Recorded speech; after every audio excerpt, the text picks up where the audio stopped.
Good afternoon. My name is David Beltate. I am the current president of the Board of Trustees here at the Jaffrey Civic Center. On behalf of our board and our director, Rebecca Fredrickson, welcome and thank you for joining us today. We are pleased to see such a wonderful turnout for the second episode of our second season of Stories to Share. I am delighted to introduce tonight's guest, Sara Lawrence-Lightfoot. Ms. Lawrence-Lightfoot is a noted educator, sociologist, author, researcher, and lecturer. She graduated from Swarthmore College, which established an endowed fellowship in her name. She went on to earn her PhD from Harvard and joined the faculty in 1972. In 1994, Harvard awarded her the George Ledlie Prize for Research, Most Valuable Contribution to Science, quote, and Benefit of Mankind. In 1984, she received a MacArthur Foundation Genius Prize and thereafter became the first MacArthur Grant recipient to serve as a member and as a chair of the Foundation's board. In 2003, the Academy of Political and Social Sciences named her as, quote, a Margaret Mead Fellow. Ms. Lawrence-Lightfoot has many firsts to her credit. She is the first African-American woman in Harvard's history to have an endowed professorship named in her honor. A path-breaking sociologist, she describes herself as a witness, archaeologist, spider woman, storyteller, and mirror, who probes the layers and subtexts of human experience. Listen for the voices and silences. She is author of 11 books and the recipient of 30 honorary degrees from colleges and universities throughout the U.S. and Canada. Our format tonight is conversational. It's different than we've done in the past. Our moderator tonight is Joe Steinfield. Joe is a longtime local resident, both Jaffrey and Keene. He is an attorney, a graduate of Brown University and Harvard Law, a great contributor to our Civic Center, and a friend. I would like to take this opportunity to thank Ed Watzachek for providing audio and visual capability, and Rebecca Fredrickson, our director, for keeping the JCC and myself organized. Joe, Ms. Lawrence-Lightfoot, we look forward to your conversation, and I'll let you take it over from here, Joe. Thank you. If I missed anything, please color it in. David, thank you very much. Sara, welcome to Stories to Share, and thank you for sharing your stories. And before we get into those stories, I want to thank all of you for coming, and also the people who are joining us remotely, who can go to the chat line with any questions they may have, and we will try and make time for them, as well as participation from everyone in this very jammed Civic Center meeting room. Sara, before we turn to some of what you've done, everybody is always interested in other people's roots. Who were their parents? What did they do in their lives? What was it like growing up in your family home? And that's where I'd like to begin. Good. That's where I'd like to begin. I am the daughter of Charles and Margaret Lawrence. I'm a middle child. I have an older brother, Chuck, a younger sister, Paula. And my parents were professionals. They were academics. My mother, who died at 105 2 years ago, was a pediatrician and then an epidemiologist and then a psychiatrist and a psychoanalyst. She was the first African-American woman to graduate from Columbia School of Medicine, and she was the only African-American undergraduate at Cornell University between 1928 and 1932. So she had a very, very distinguished career. She was a woman of enormous grace. She was not hard driving and tough, and never cynical. She was just open-hearted and open-minded, and refreshingly hopeful and optimistic. My father was a sociologist and a social activist, and he did very different kind of sociology than I do. I look at very small things. I'm very interested in what's happening on the ground. I'm called a micro-sociologist, right? Interested in people and relationships. My father was a grand scheme meta person who was interested in themes and larger kind of political, social, and cultural issues. He was also a social activist and a peace activist. He was the international president of something called the Fellowship of Reconciliation, which was a huge peace organization throughout the world.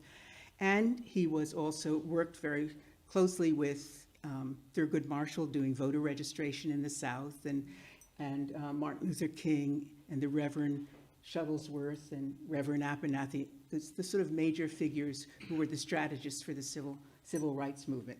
So they were active in the world and active serving the world, as well as active in their own professional lives. They were also amazing parents. My father was a feminist, and that's what he called himself.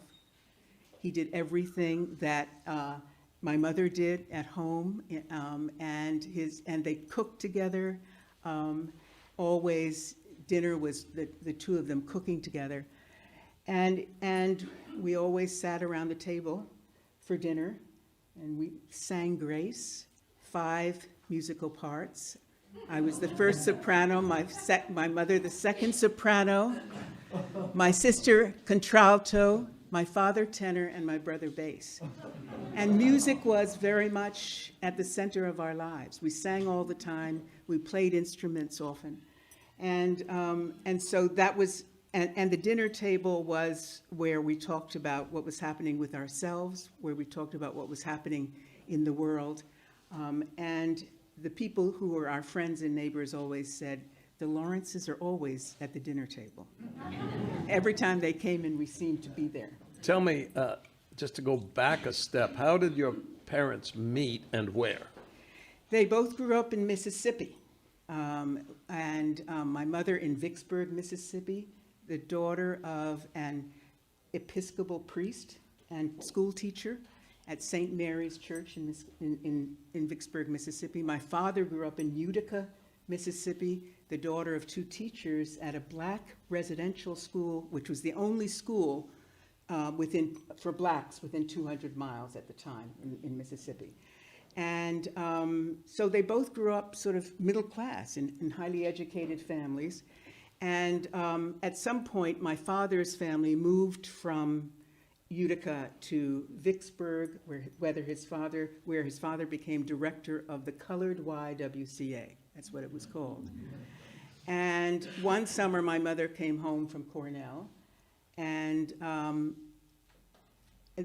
she was at the colored YMCA, and my father, very handsome and muscly, is that a word, muscular, was playing tennis. And my mother was looking from above, a balcony above the inside tennis place, and she just fell in love, that's all. That was it.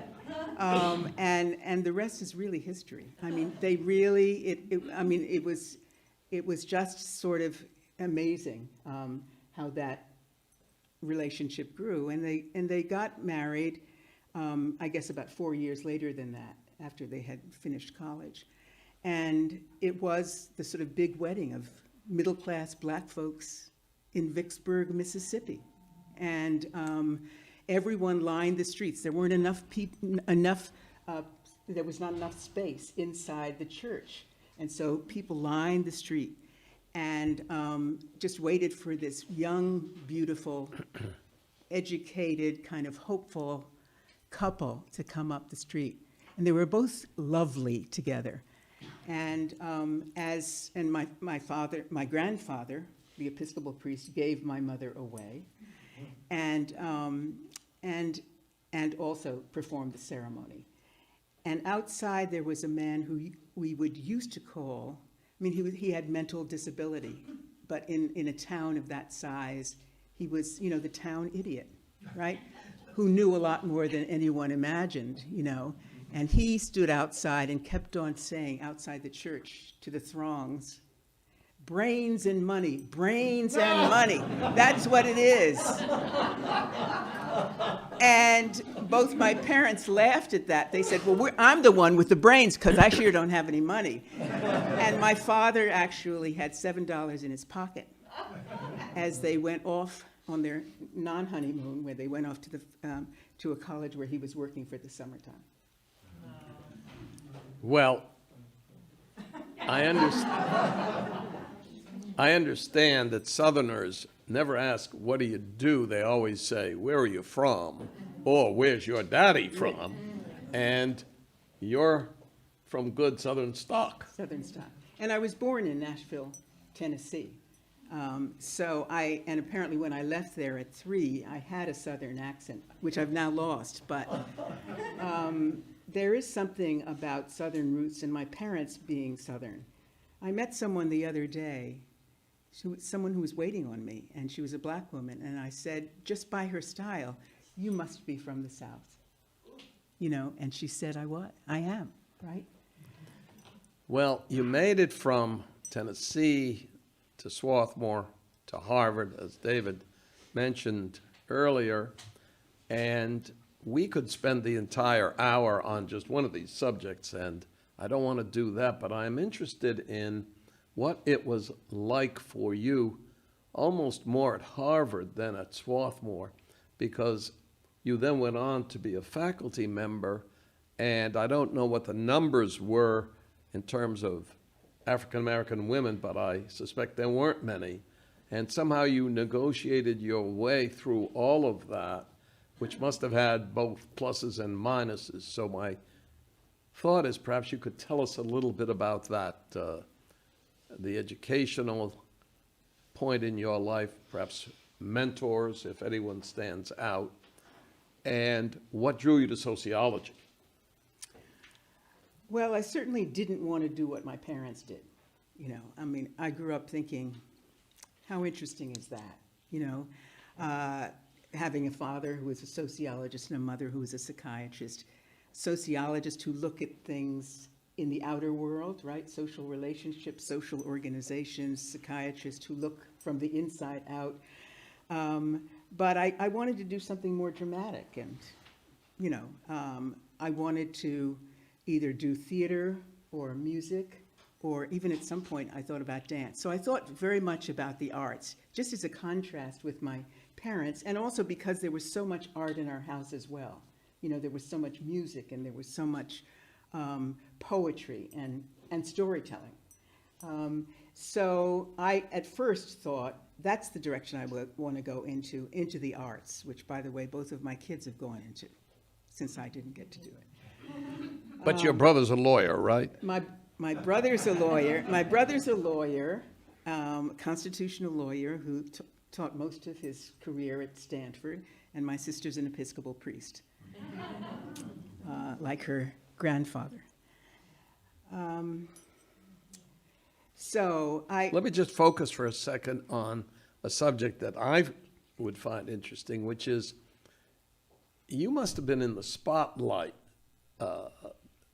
at Harvard in particular, and very visible, and at the same time, maybe not so visible. I'm not quite sure how to put it, but do you have any? Well, I think that when you experience tokenism, being one of anything, with very few allies and very few friends who are like you, although I knew that life because I had watched my parents navigate that at Columbia, where they had both been to school. And so I really recognized that the minefields, and I recognized what it took for them. And of course, their life was that much harder because there was much more discrimination, much more segregation in the times that they were in school and in graduate school.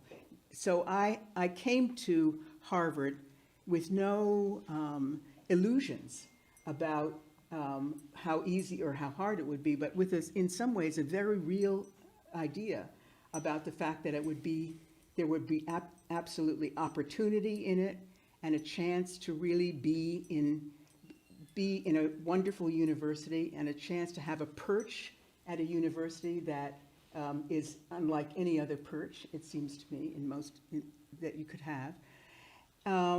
But also understanding that I would be up against perhaps less virulent, less explicit racism, but it was going to still be there. It was going to still be there in terms of my journey through Harvard. And I think one of the things you're pointing to is that as we talked earlier, I said that tokens both experience hypervisibility. Everyone sees you, everyone knows you. Oh, there's Sara, there's Professor Lawrence-Lightfoot. And on the other hand, there's a kind of invisibility as you blend into this sea of whiteness. And when I got there on the faculty, the sea of male whiteness primarily. I think that I was aware from the very beginning that I would have to figure out a way of navigating this somewhat difficult environment. And that I remember my first year teaching, and I started very young. I was 26 years old when I started teaching graduate students who were mostly in their 30s. And I remember feeling up there, because just inadequate to the task. Feeling just exposed and vulnerable and not able to do this. Now that's not an unusual feeling for new teachers, particularly new professors who've just graduated and don't know much about teaching and don't really feel yet like a sociologist, right? They haven't, maybe they've mastered their dissertation and they've mastered aspects of the discipline, but they're new to it, and there's so much that you don't know. So I remember feeling inadequate, but I also remember looking out at my students who were then mostly white and mostly male, and looking out at them and having many of them, I don't want to say all of them, sort of looking as if, did my parents spend this money to send me to school to learn from this person? I mean, really? Is that what we're doing here? And I mean, you could just feel that kind of appraisal and of me, and that combined with my own sense of inadequacy was sort of pretty hard.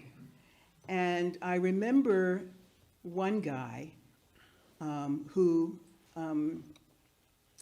shall remain nameless because he became a famous person and went to Harvard Business School and all of that. Don't look at me, I didn't go there. I know, but he could have gone to Harvard Law School, same thing. And he, I remember he kept asking me questions and I kept on getting stumped. Or blathering away at something which I knew wasn't responsive.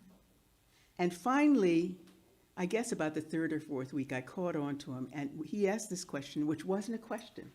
It was a question just to show my inadequacy. And I said out loud to him, I said, Peter, that's not a real question, is it? What do you really want to know? And he looked red and sweaty and nervous. And I was he had no response to that. I went down to the next week because I was feeling so nervous and so inadequate as a teacher and vulnerable. And I went down to watch my dad teach. I said, let me just watch him, because he was just a wonderful pedagogue. And he was teaching a course in Marx, about Marx at Columbia. Not Groucho. No, not Groucho. And he was a Marxist scholar, among other things. And he was, and he didn't know I was coming down. And I called his secretary to find out when he was teaching this. And I paid $16 round trip to go down on the Eastern Shuttle from Boston to New York. And I got there and I took a cab to Columbia, and I sort of stayed in the seats in the way back. And my father came in, and he asked a question which I thought was so terrifying. He said to this assembled group, about 200 students, "Do you have any questions?" Because I had been so afraid of questions. The fact is that questions are the best part of teaching. And to struggle with students about how you might approach the question, about what kinds of evidence and data you need to gather in order to answer that question, about what questions are absolutely unanswerable, right? And so what I've learned in all these 50 years of teaching, because that's how long it's been, is to really welcome the questions. And if questions are my favorite part of teaching, listening is my second favorite part of teaching. Listening to what students have to say and being responsive to that. So I've learned a lot about teaching. I am now, there's a way in which sort of my position or my role makes no difference to me in my teaching. It's all relational. It's all thinking about who these students are, what's on their minds. And no one in decades has asked me a question which is not a question, which is just designed to cause humiliation and embarrassment. It just hasn't happened because they can't. Because I'll never feel this way again, right? I will always welcome unanswerable, interesting, provocative questions. Well, that leads me to ask you an answerable question, because you've become prominent. We'll get to the MacArthur Grant if we have time, and your role leading the foundation. When we get to it, you can tell us what that is. I know it happened when you were a young mother with young children, 12 years, I think, after you started teaching. And not many of us know MacArthur Fellows. It's a big deal. You can't apply for one, right? No. Well, that wasn't my answerable question. Along the way, and we've discussed this, you've run into some interesting people. Not that you're not one of them, which you are, but can you tell us about some of the people whom you've run across in your career who've made a particular impression? People will know or recognize. That's because it's in your teaser you're doing this question. I think when we talked earlier, because we've had wonderful conversations before about in preparation for this evening, I told you about meeting Nelson Mandela right after he had been released and was free. And he came to the Kennedy Library, and they had a small gathering for him. And I was just blown away. He was, first of all, he's a beautiful, beautiful man, thoughtful and modest, with exacting speech, a lover of language as well, and just exudes kind of justice and wisdom, right? And so who else was there? And this was one of the exciting parts at this, to entertain us was Stevie Wonder.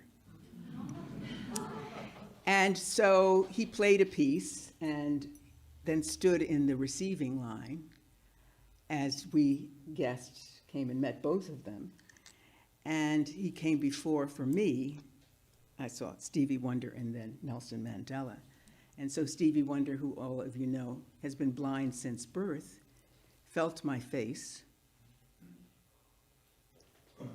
twice and said, "So wonderful to see you." I didn't wash my face for weeks.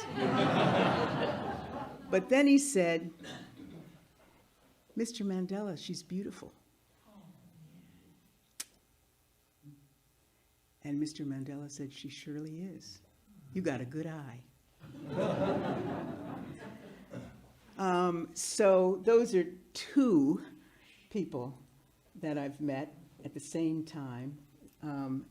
I listen, as a matter of fact, because I love listening to music, I listened to Stevie Wonder before coming here this evening to be inspired, and Nelson Mandela continues to always be a hero. You know, I have taught at various universities, and one of the subjects has been how to be a good negotiator. And I begin with Nelson Mandela. Yeah. The best negotiator, to my knowledge, of the 20th century.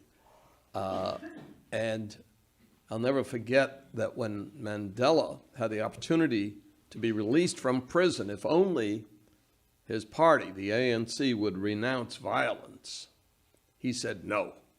Mm-hmm. That's good negotiating. And then, no, not until you release everyone else. I will go last. Mm-hmm. That's good negotiating. So he's a hero of mine, too. Yes, yeah. Anyone else come to mind? Or should we go on? We can go on. Yeah. All right. You told me a story. You wrote a book about your parents, am I right? About my mother. About your mother. And I'd like you to share the story of when you took a bus from downtown Boston to Cambridge when your car broke down. Right. Well, the context for this story is that I write books, unlike many academics, that I hope other people beyond the academy will read. I mean, my purpose is to really start conversations, important conversations about important things that are abroad in the world. And I'm eager to reach wide and diverse audiences. So I try to write, I use a methodology called portraiture, which is a blend of empirical description, good scientific detailed description, and literary narrative, artistic and beautiful writing if I can. That's the idea, to blend and bridge these ways of knowing and seeing and communicating and expressing myself. So I want books to be readable. I want them to be inspiring, and I want them to be beautiful. And so this book is a book that I wrote about my mother, called Balm in Gilead, Journey of a Healer. And it is a book that, I don't remember really when it was published, but let's say it was published in 1989. And it was quite broadly read, and it was on the New York Times bestseller list. So it was broadly read by people beyond the academy, but also within the academy. And my 18-year-old Mercedes-Benz that I had inherited from my parents broke down as it kept breaking down, and I couldn't drive to work. And so I took the bus, the number 1 bus from Boston South End, where I live, to Cambridge. But I decided to get off in Central Square, which at least used to be the working class square, right? So I would be able to walk some, get some exercise into Harvard Square. And I got off the bus, and I heard this woman banging on a window. And I looked up, and she was a beautician in a cloth blue uniform, I guess. And she was just banging on the window, and she seemed to be... Was the window a beauty salon? Of a beauty salon, thank you. A window of a beauty salon. And as I came out the door, this bus had stopped just in front of that, and I thought, well, she certainly isn't trying to... I don't know this woman. She's not trying to notify me or get to me. And so I got off the bus and started up the street. And a little while later, I heard screaming from this woman. She had come out of the beauty parlor, and she was saying, "Stop that woman! Stop that woman! The woman with the combs in her hair." When I don't wear a head scarf, I wear combs in my hair. And I said, oh my God, combs in my hair. She means me. Now, there was something about her screaming that didn't scare me. I wasn't terrified. I just thought she was urgent. She needed me to stop. So I stopped, and she came right around in front of me and was right up in my face. And she said, "You'll never guess where I am." I said, I'm in Central Square. Where are you? And she said, I'm in Vicksburg, Mississippi. And guess what? Margaret has just seen Charles play tennis. And I think she's falling in love. She said it is, I'm so excited. This is so spectacular and amazing. I said, I think she is falling in love. And we went through that a little bit. Now, this was not necessarily a person who I hope to reach with my work. She has just graduated from Cambridge Ringe and Latin High School, and her boyfriend is a trucker who at Christmas time went into the booksellers in Harvard Square and said, "Give me something in a love story." And they gave him Balm and Gilead. And she said that she and the trucker, when he's home, they read it to one another. And she's learning about a life she's never known, and she would never know. But she is feeling just deeply identified with who these people are. And she's in love too, by the way, with a handsome man. And maybe they can make it. You know, so I'm always hoping with my work that I will be introducing people to worlds that seem at first foreign, seem at first exotic. And then as you get into the story, you recognize yourself. I felt that too. I feel hungry. You know, I feel grief. I feel joy. I feel insecure. I feel vulnerable. You know, I feel just like she does. But that this woman was wonderful. She was wonderful. And it just showed how powerful, right? How powerful books can be and how they go so far beyond anything that you can imagine yourself doing personally. Well, the moral of the story is next time your car breaks down, take the bus. Speaking of books, I brought one with me. One of your books, the third chapter, Passion, Risk, and Adventure in the 25 Years After 50. Well, that lets me out, but it includes quite a few people here, and I'm happy to see some of the people in the room have not yet reached the third chapter. What motivated you to write about, you were in the third chapter when you wrote the book, right? That's right. You haven't written the fourth chapter yet? No, All I right. don't intend to. Well, shucks. Tell us about either this book or another book other than Balm and Gilead. Yeah. And if one of us wanted to read one book of yours, which one should we read? Oh, for heaven's sakes. That's She's not not a good prepared for that question. I was That's going to say, no, that's not a good question, counselor. strike the question. What can you tell us about this book? This book is, in terms of the scholarship of it and why I wanted to do this, was because there's lots of scholarly work by human developmentalists about babies and infants, about young children, about adolescents, even about young adults. But then it sort of drops off, as if people are going to all remain the same forever. Once they get grown, we're all going to be just fine, the same way we were. Well, everyone in this room, in their third or fourth chapters, knows that isn't true. We continue to live, we continue to learn, and there are even, I really do not think that there's any particular moment in life when it's best to learn, right? And so I decided to actually I spent 3 years interviewing men and women in their third chapters, and interviewing those men and women who were doing something new, learning something new, taking a great adventure in their lives, taking risks. And I not only interviewed them, but I watched them do that. So someone who was the editor-in-chief of the Chicago Tribune and retires and decides to learn to play the jazz piano, right?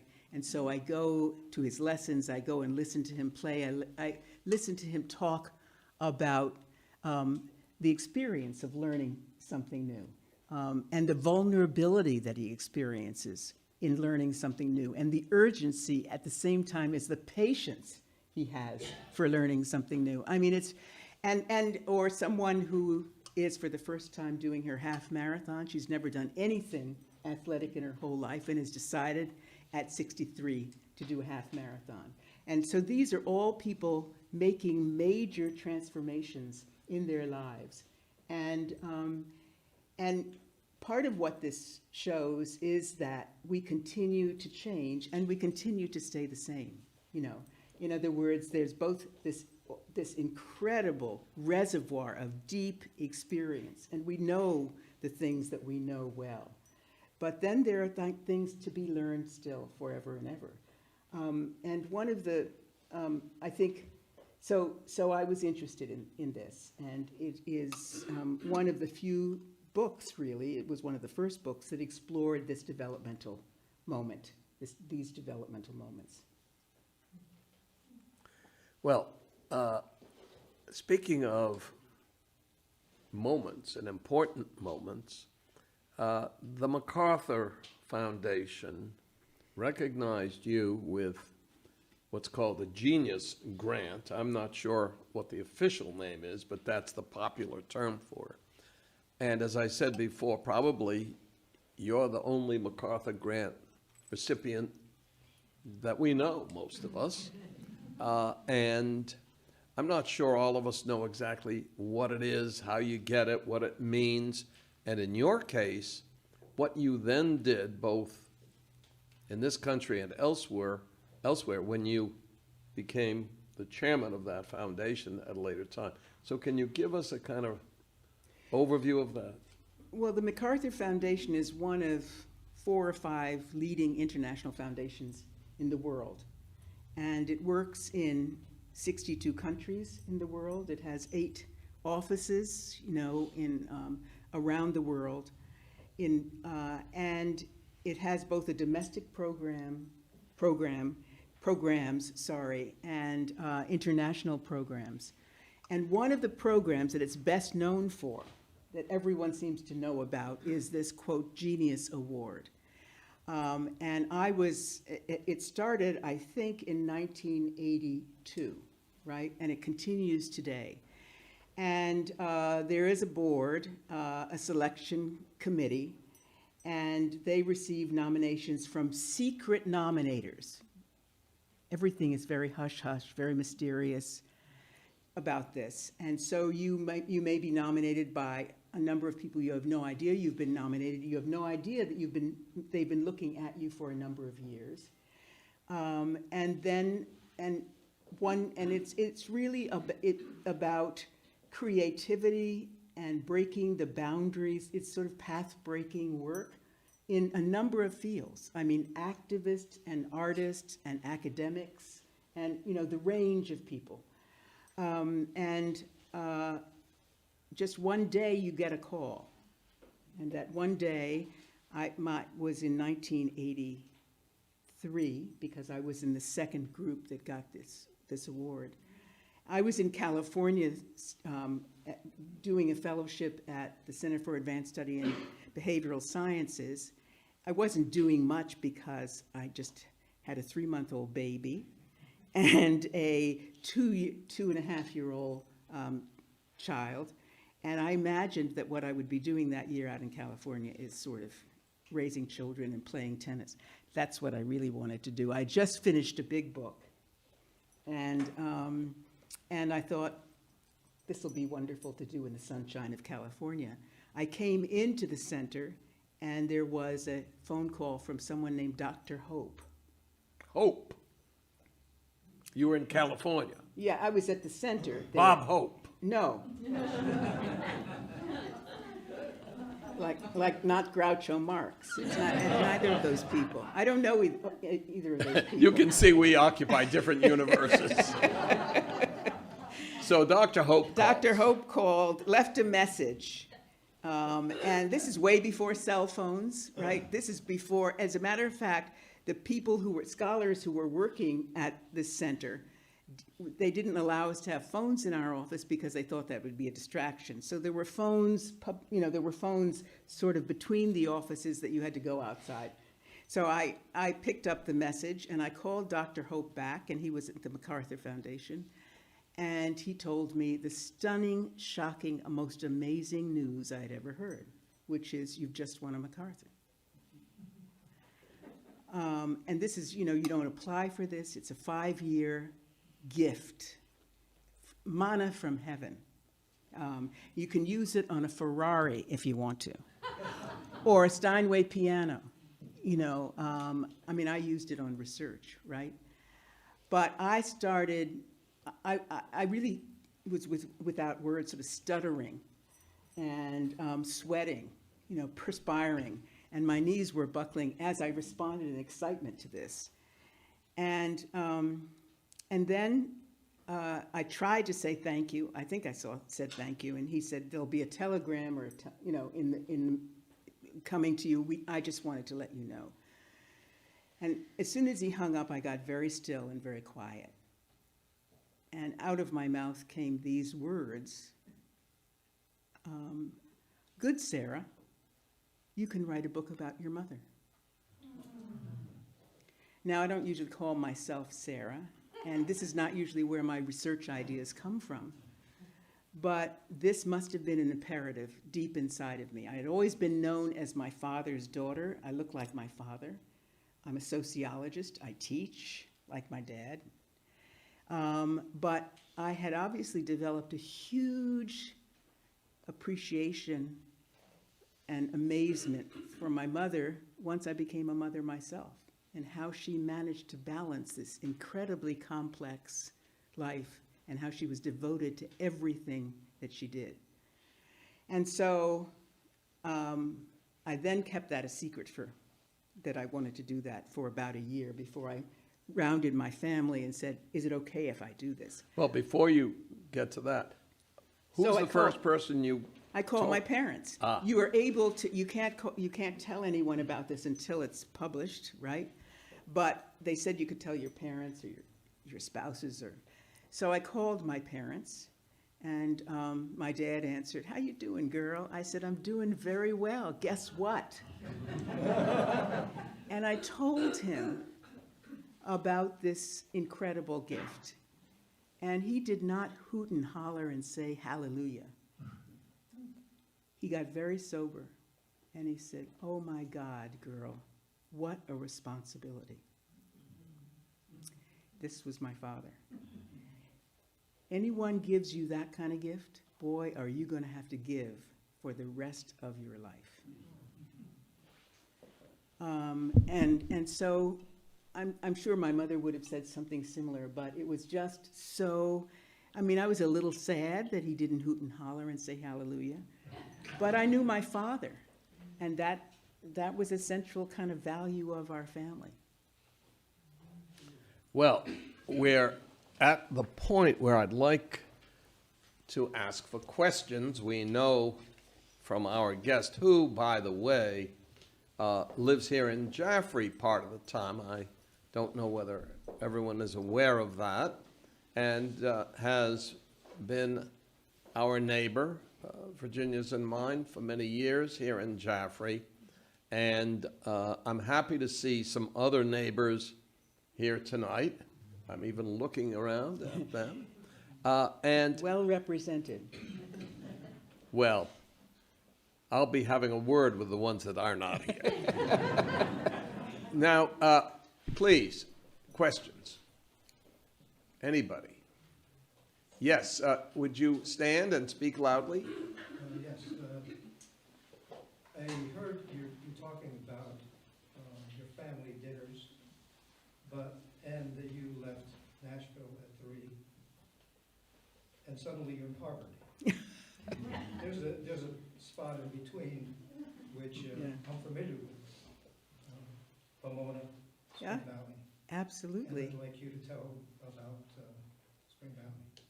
About, yeah. Spring Valley, I graduated in '63 with Paul, Oh, my goodness gracious, mercy my oh me. and I ran track with Chuck.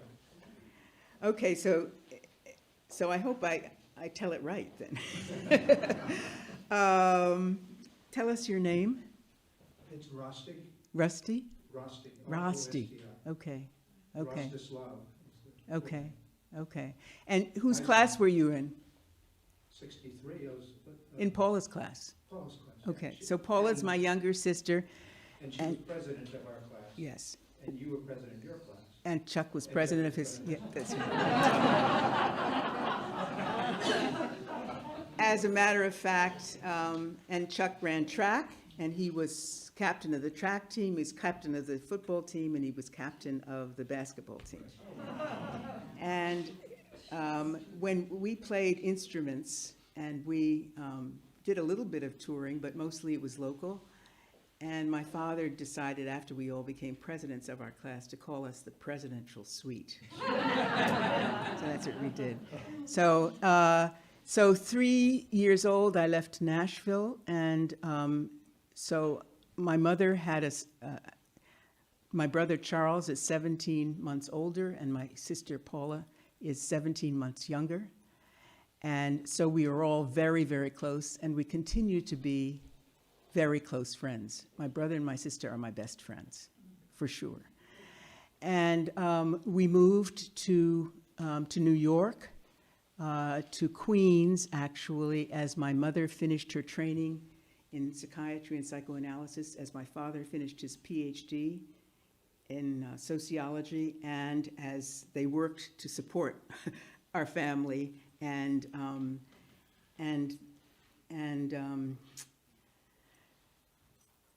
then we moved to a community that my parents helped start called Skyview Acres Cooperative Community.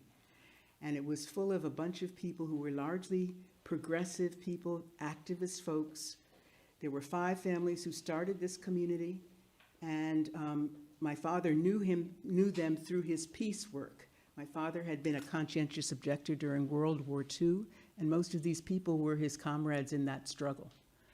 And they decided to start a community that was intentionally inclusive. This is at a time, even in the North, when most communities were highly segregated, and they wanted a place where people of all kinds could live together. And so we moved out to the country, and they began to build this community, which was a really an amazing, amazing project. By the way, Skyview Acres Cooperative Community is still thriving today and going very strong. And it grew to be 44 families. And when we moved out to the country, we were surrounded, this little community was surrounded largely by apple orchards. It was real country, and my brother and sister and I went to a little public school called English Church School. It was a public school, a 2-room schoolhouse. So we spent our first few years in a 2-room schoolhouse.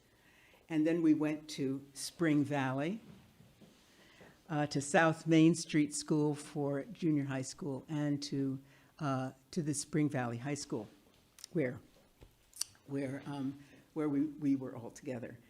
And it was wouldn't you say, an okay suburban, by then, suburban public school.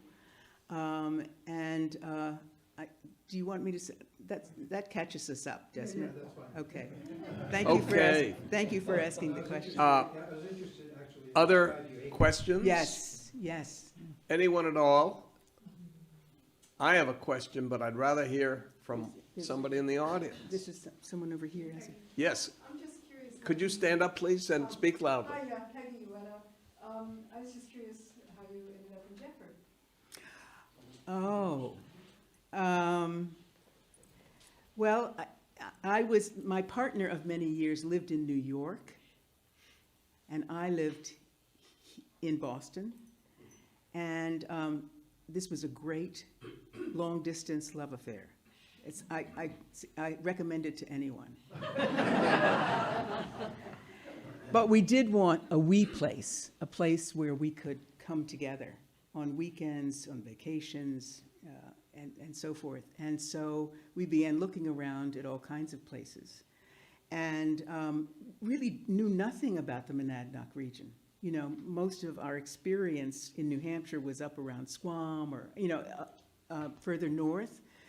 And then I was on the board of WGBH, and I was sitting around with other people on the board, all who have a lot more money than I do and deep pockets, and they were having a conversation about where they have their second and their third and their fourth homes, And I was listening in, and someone said, thinking that I was an interesting person, where's your home? They didn't mean Boston. They meant, where is your second? And so I thought I can do one of two things. I can pretend that I have one and make up a story, or I can use these people as a resource. So I did. I said, I don't, but we're looking for a place within 2 hours of Boston, right? That's lovely, and I love swimming more than anything else, and I love lakes more than anything else. They make me feel peaceful and still. And there was a person who wasn't on the board and wasn't one of the wealthy heavy hitters, but she was a producer of a children's show, and she was there, and she said, I rent a place in Francistown every summer, and that is heaven. That region is heaven.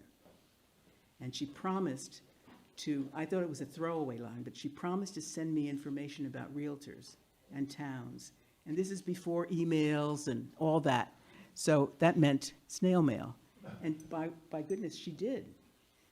And we came up here and we began looking and found this absolutely magical space and spot. And we moved in, and it's a wonderful, wonderful place to live. And I'm so thankful to all of you who have come out to listen to all these stories tonight. I am, and it's nice to have a crowd. Bill called me a rock star of Jaffrey, right? Well, I can't call you a rock star. Anyone else? We're going to have a reception. Sarah's going to stick around so people can chat with her.